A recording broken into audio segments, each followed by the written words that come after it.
नमस्कार मंडळी, मी संस्कृती थोरात तुमचं सगळ्यांचं स्वागत करते आपल्या यूट्यूब चॅनलवर। तर मंडळी, आज आहे 11 मार्च आणि आजपासून सुरू करण्याची यात्रा स्टार्ट झाली आहे। जत्रा म्हणतात काही लोक त्याला, शिमग्याची यात्रा म्हटलं जातं, जी होळीला असते।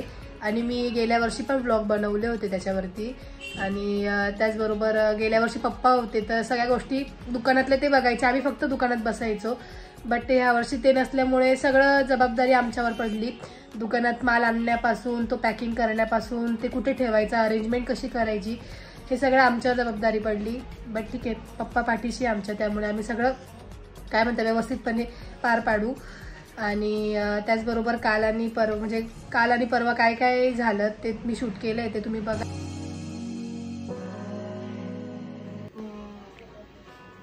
आयुष्यातली माझ्या म्हणजे आता काय म्हणतात, आतापर्यंत माझी पहिली सगळी। मग कसं फील होतंय तुला? खूप वेगळं वाटतंय, पहिल्यांदा घेते। त्रास होतोय का? नाही, तिथे नाही त्रास होते, पोटात त्रास होतो ऍक्च्युली मला ना, वीकनेस पण आला खूप, आणि मीटिंग लूज मोशन सगळं एकत्र झालं, चक्कर पण येत होते। गावातच आणि बघतो त्यांच्याकडे बोलले की सलून घेतलं बरं वाटेल तुला, आणि माझ्या दोन्ही बहिणी आल्या मला घेऊन। समीक्षाला पण लावून देऊ एखादी।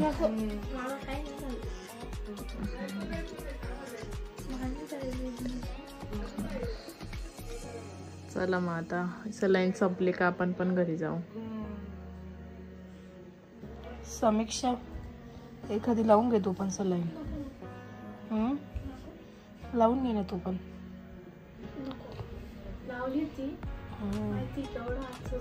समीक्षा 1 वर्षाची होती तेव्हा तिला सलाईन लावली होती, काय तेव्हा पांढरी पेशी कमी झाला होता तिच्या।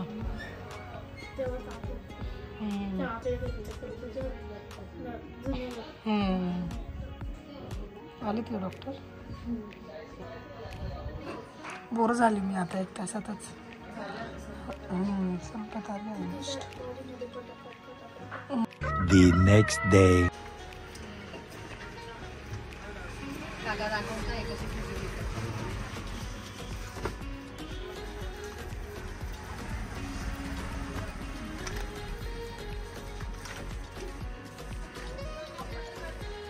तरी होती मी सकाळपासून आराम करत होती, कारण कालच सलाईन लावून आली होती, त्यामुळे साक्षीताई दुकान बसली होती। बट मला तिला पण थोडं फ्रेश व्हायचं होतं, म्हणून मी दुकानात आली आणि ती घरी गेली। आणि आता वाजले 5 स्वतः काही बिलं वगैरे पण करायचे होते, म्हणतात ते पण करून घेऊ, कारण की उद्यापासून गर्दी चालू होईल, तर उद्या काय टाईम नाही मिळणार।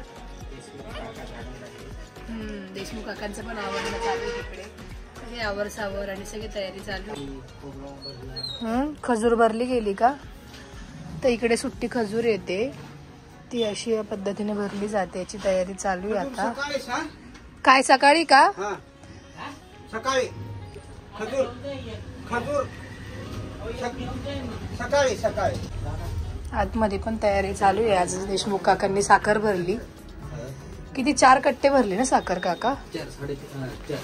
4 कट्टे। इकडे पण खजूर भरून ठेवले, कारण की ऐन वेळेला खूप धावपळ होऊन जाते, म्हणून खोबरं वगैरे आणलंय, सगळा माल भरला। तसं पप्पा माल भरायचे दरवर्षी, त्याचप्रमाणे आम्ही माल भरलाय ह्यावेळेस, पण बघूया आता किती पुरतो। आणि कसं पप्पांसारखं होतं की प्रॉपर नाही असं,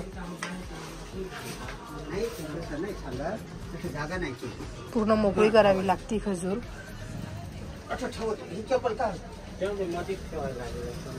मध्ये घेऊन घ्या मग, काय बाहेर नका ठेवू, खोबरी वाटी वगैरे लागते सगळं। 1 hour later.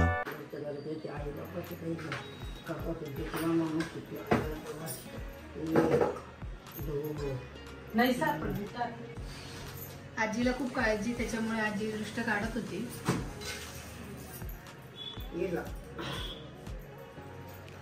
आजीने मला दुकानातून बोलवून आणलं, बाई 2 मिनिटावर काढायची।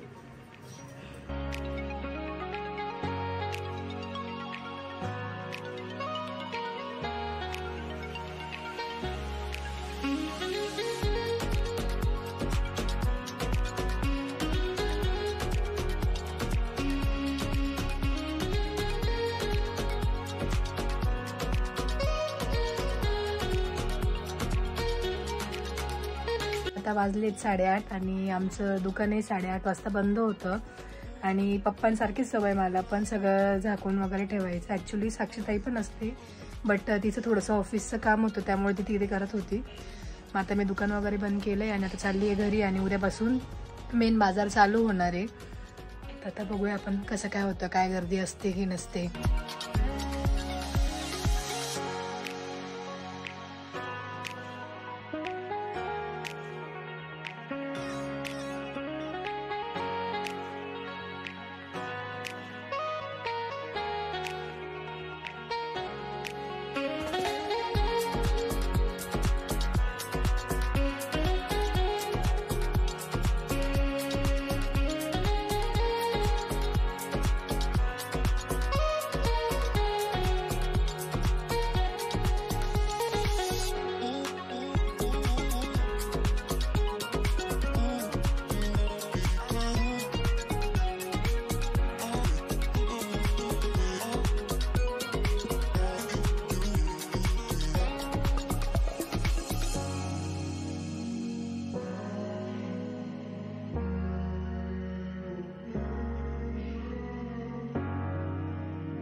अरे दिव्यम, काय रे तू एवढं सकाळ सकाळी आला, दुकानात बसायला आला तू?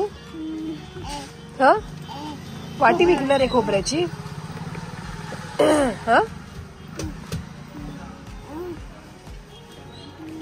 खायची नाही आहे ती, खायची नाही आहे. दे मला, दे मला, दे. फेकायला नाही लावली तुला? ह फेकतो का बरे तू?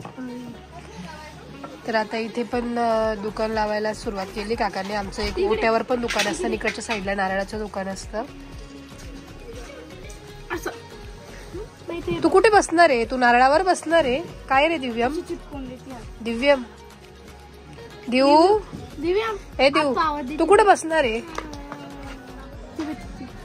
तू कुठं बसणार आहे? हा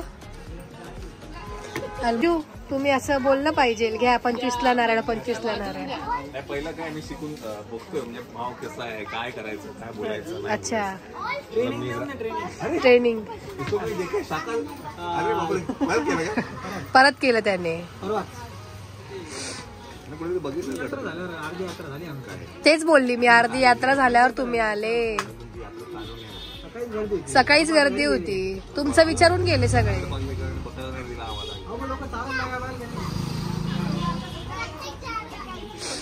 मायरा, ए मायरा, नाही आता ट्रेनिंग चालू आहे आज. त्याच्यानंतर किती नाही ना.